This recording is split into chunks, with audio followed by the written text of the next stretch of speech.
روح کو تو لے سکتے ہو، روح نکل سکتی ہے، دنیا کو تیاگ سکتا ہے بلال، مگر نبی کا کلمہ بلال ہرگز نہیں چھوڑ سکتا۔ اور پھر معلوم ہے بلال حبشی کے پیٹھ پر پتھروں کو باندھ کر اس ریگستان میں گھساتا جا رہا ہے، ریگستان اس چٹل میدان میں اسے گھسیٹا جاتا ہے، اور پھر اس سے پوچھا جاتا ہے بلال اب بھی نبی کا کلمہ چھوڑ دے۔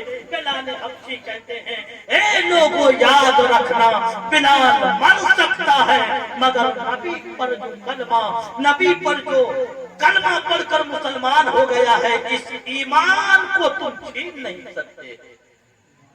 وہ بلال حبشی ہے، اذان سے منع کر دیا گیا۔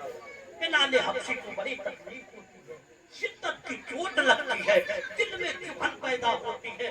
مسجد نبوی کے ایک گوشے میں، ایک کنارے میں چاروں قطار رو رہے ہیں۔ کیا کر رہے ہیں؟ رو رہے ہیں۔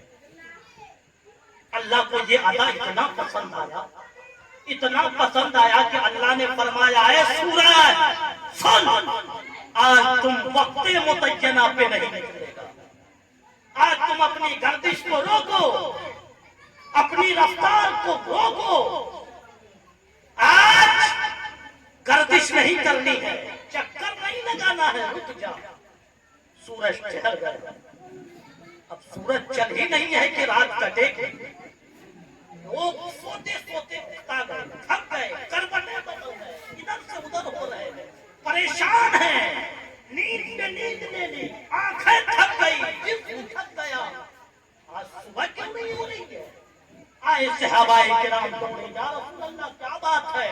نیند میں نیند لے لی، کربٹیں بدلتے بدلتے تھک گیا، آج صبح کیوں نہیں ہو رہی؟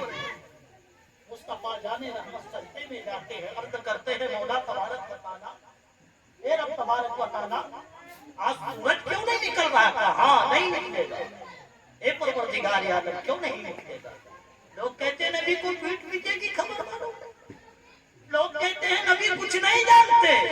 ارے جو مصطفیٰ مدینے میں رہ کے خدا سے بات کرے، وہ مصطفیٰ لامکہ میں جا کر شب معراج میں مصطفیٰ نے خدا سے ملاقات کی۔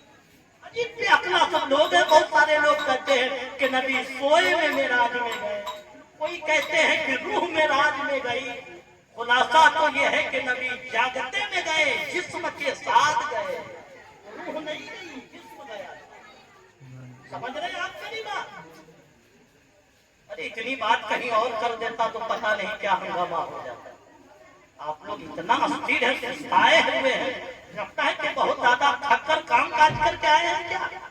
پڑھی اللہم صلی علی سیدنا مولانا محمد معدن الجود والکرم وبارک وسلم، صلاۃ و سلام علیک یا رسول اللہ۔ لگتا ہے کہ بات سمجھتے سمجھتے بہت ٹائم گزر جائے گا، اور نعت بھی ابھی ادھوری ہے، نعت بھی نہیں پڑھا ہوں، ابھی دو چار ہی مصرے پڑھا تھا۔ بیٹی بھی مجھے کہے کہ ابا جان آپ کو کہا تھا کہ نعت پڑھنے کے لیے، مگر آپ نے نعت بھی نہیں پڑھا۔ بہر کیف، ہاں اے میرے محبوب مصطفیٰ، اے موجود کائنات، دنیا کو بنانے کا مقصد سلو کان کھول کر، اس دنیا کا بنانے کا مقصد یہی ہے کہ اے مصطفیٰ اگر تم نہ ہوتے تو میں کچھ بھی پیدا نہ کرتا، نہ یہ زمین، نہ آسمان، نہ شجر، نہ حجر، نہ فرشتے، نہ جنت، نہ دوزخ، کچھ نہیں پیدا فرماتا۔ مصطفیٰ یہ تیرا صدقہ ہے کہ ہم نے تجھے پیدا کیا ہے تو ساری کائنات کو پیدا کیا، ورنہ اگر مصطفیٰ تجھے نہیں بناتا تو کچھ نہیں بناتا، نہ یہ مکہ، نہ مدینہ، نہ حج، نہ کچھ نہیں ہوتا۔ اللہ کے مقدس رسول اپنے خدا سے عرض کر رہے ہیں مولا آج صبح نہیں ہوگی، سورج نہیں نکلیں گے، مصطفیٰ سورج نہیں نکلے گا۔ اور ایک بات اور کر دوں، اللہ نے کہیں مصطفیٰ کو مصطفیٰ کہہ کے مصطفیٰ نے کبھی بلایا ہی نہیں، کبھی بلایا ہے تو اللہ نے یا مزمل یا مدثر طٰہٰ یاسین القاب سے پکارا، مگر آج کے لوگ کہتے نبی ہماری طرح ابھی اپنی شکل بھی دے، تمہاری شکل کیسی ہے، ایک دن مسواک نہ کروں تو بیوی کہے ایک دن نہیں نہاؤں تو بیوی کہے بستر سے الگ ہو جا، نائسک پاؤڈر نہ لگاؤ تو بیوی بھی لات مار کے بستر سے بھگا دے، اور چلے ہو مصطفیٰ کی برابری کرنے کے لیے۔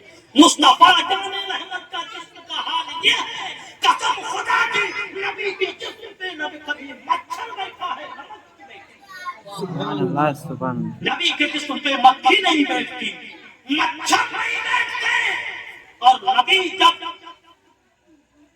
حاجت عصمیہ کو جاتے جس کو بول و براز کہا جاتا ہے، میں سمجھانے کے جسے کو بول رہا ہوں، پیشاب اور پاخانہ جس کو کرتے ہیں، نبی جب ضرورت عصمیہ کے لیے حاجت عصمیہ کے لیے جاتے تھے، زمین